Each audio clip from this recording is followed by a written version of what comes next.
so I'm actually thinking about taking the next step with my partner. Really? Well, that's huge. Yeah. You plan on using protection, right? Well, that's actually what I want to talk to you about because you're a student health advocate, right? So I was hoping you could help me decide. Well, there are a lot of options and it's a really personal decision, but I could definitely give you some more information. Okay, but what's there to think about? Well, you need to think about when and where you plan on having sex. Is it something that you're going to be more spontaneous with, or is it something that you're going to plan out? Well, to be honest with you, I haven't put that much thought into it. Aren't they all the same? Well, for example, if you use a method like the diaphragm, you have to insert it up to 6 hours in advance. And that brings up another good question. How comfortable are you touching your genitals? That's kind of personal. It is personal, but it's important because a lot of the methods do require you inserting something into your genitals. And it's something you need to think about. Some forms of contraception require you to touch your genitals. You have to insert diaphragms, cervical caps, vaginal rings, and female condoms. I'll let you think about that one on your own. Wow, I didn't realize there were so many things to consider. I think I should go home and talk to my partner about this. You and your partner should agree on your method of choice. You both need to think about protecting yourself from sexually transmitted infections, or STIs, and from pregnancy. I thought all the contraceptive methods provide the same protection against STIs. No, that's not true. In fact, hormonal methods like the pill, the patch, the ring, and the shot don't provide any STI protection at all. It's the barrier methods like the male and female condom and the dental dam that protect against STIs. Okay, I know what condoms are, but what are these dental thingies, and how do they actually work? Why don't we go over to student health and I can tell you about some of the contraceptive methods that we have. Myself and other student health advocates offer free men's and women's health information sessions, and we have a lot of cool models that I can show you. Okay, that sounds like fun. Okay.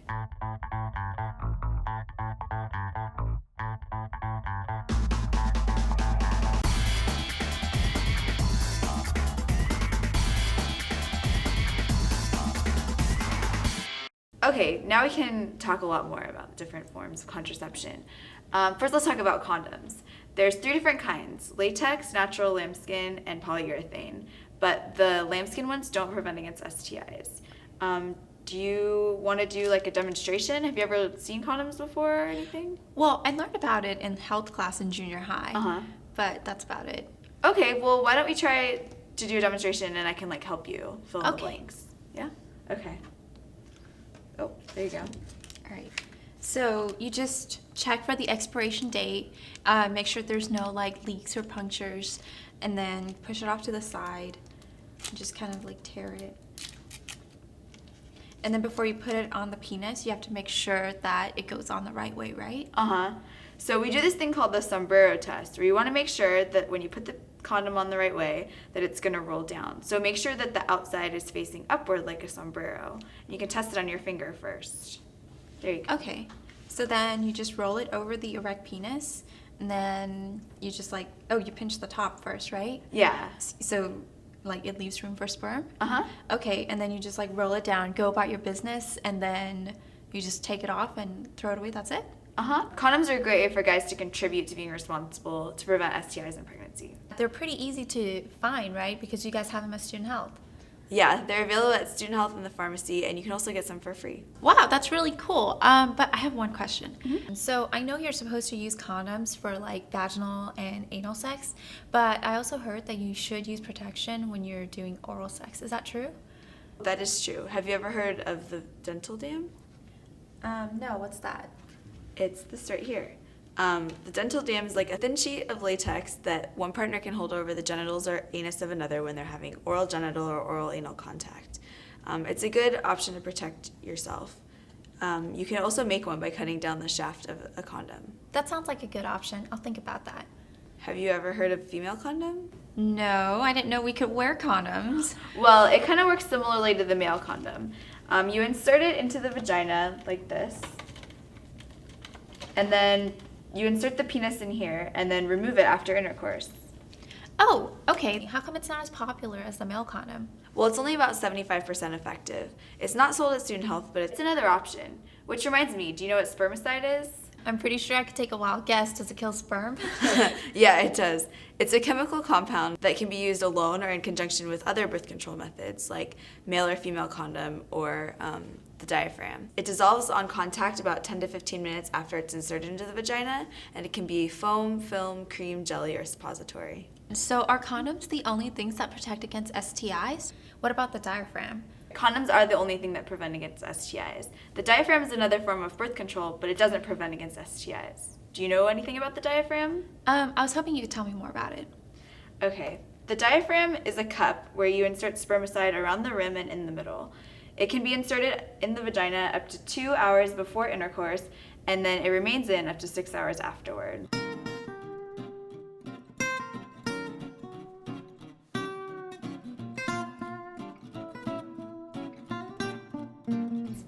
Doing all that sounds really complicated. Well, it does require you to touch your genitals, but it is another method if you can't tolerate hormonal birth control. And you said it was reusable? It is reusable. You have to be fitted by a practitioner, and it costs about $30 to $50 at Student Health. Okay, that's pretty cool because I've never heard of a reusable reusable method before. Well, there's also the cervical cap. It kind of works similarly in that it fits over the cervix to prevent sperm from entering, but it's not available at Student Health. Now I'm a little more aware of the barrier methods, but I've heard that they're not as effective against preventing pregnancy, so I'm a little worried. That's actually what I was going to ask you about. Have you thought about using 2 different methods? Well, I've thought about taking the pill, but one of my friends always complain about getting headaches and nausea and weight gain. Yeah, well, there are a lot of side effects associated with the pill, but most of those go away after the first few months of using. And then if they don't, you should talk to your doctor about that. But there are a bunch of different kinds of birth control pills, but there's mainly 2 forms. The first is the combination pill, which is estrogen and progestin, and the other is the mini pill, which is progestin only, and that's good for women who can't tolerate estrogen. So how do birth control pills work? The hormones in the pills prevent ovulation, and they thicken the cervical mucus to keep sperm from entering. They also thin the uterine lining and keep the fallopian tubes flaccid so that fertilization won't occur. But what if I can't remember to take the pill on time every day? Am I going to get pregnant? Well, you should take it as soon as you remember, and if you miss 2 or more, you should double up and use the backup method for at least a week. Since the mini pill has lower doses of hormones, it has to be taken at the same time every day. Well, I guess I have to think about that because I can be forgetful sometimes. Well, there are other forms of hormonal contraception that don't require you to take a pill every day.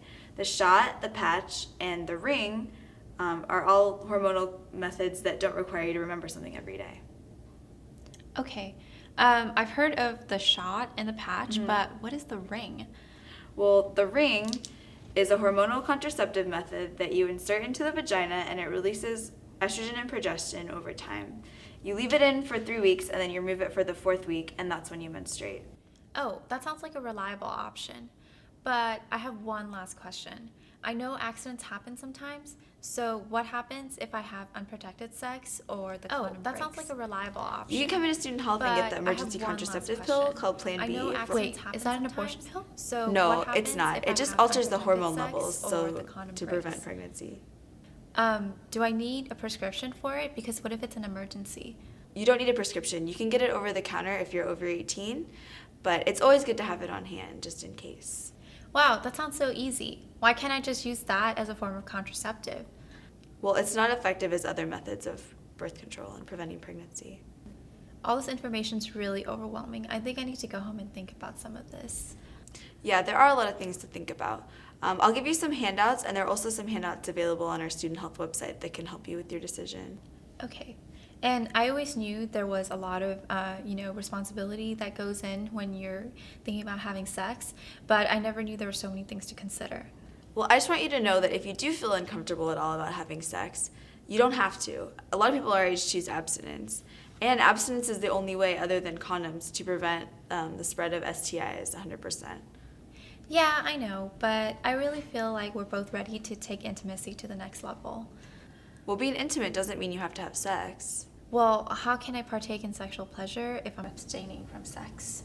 Well, you could think of other forms of sexual pleasure like kissing or massage or like mutual genital touching. Oh, mutual genital touching? I guess I never even thought about that. Thank you so much, Britta. It helped a lot. I think I'm going to go home and talk to my partner about our options. Okay, great. I hope I gave you some good information.